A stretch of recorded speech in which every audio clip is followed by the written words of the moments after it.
Built-in functions in Python are a fundamental part of the Python programming language. Built-in functions offer a rich set of functionalities that are readily available without the need to import any additional modules or libraries or create custom code. These functions are integral to Python's design, promoting efficiency and ease of use. So what are the advantages of using built-in functions? Built-in functions are very convenient.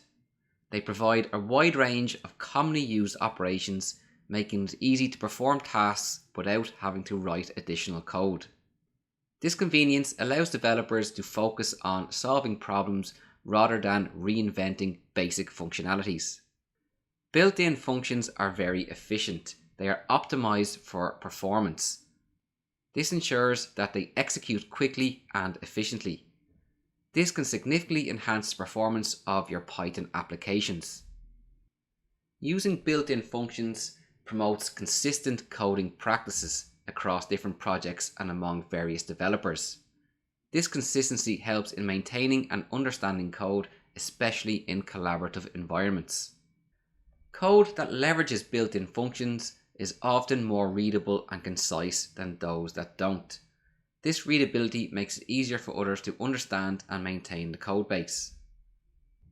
There are over 60 built-in functions in Python that cover a broad spectrum of tasks, including mathematical operations, string manipulation, type conversion, input and output operations, and sequence operations for examples. This comprehensiveness reduces the need for external libraries for many common tasks. Built-in functions add to the learning experience with Python. They provide an accessible way to start programming. These functions are well documented and widely used, and they serve as a foundation for learning more advanced concepts and techniques. By leveraging Python's built-in functions, developers can write code that is more efficient, readable, and maintainable, thereby enhancing productivity and the overall development experience. In this section, the examples are going to be kept generic, and you can check out the GIS focused workflows at the end of the section. This is because getting a grasp of built-in functions is essential. So I want to keep the examples as simple as possible. It is very important that you head over to your reference workbook and you fill in examples for each built-in function as you come across them in your Python journey.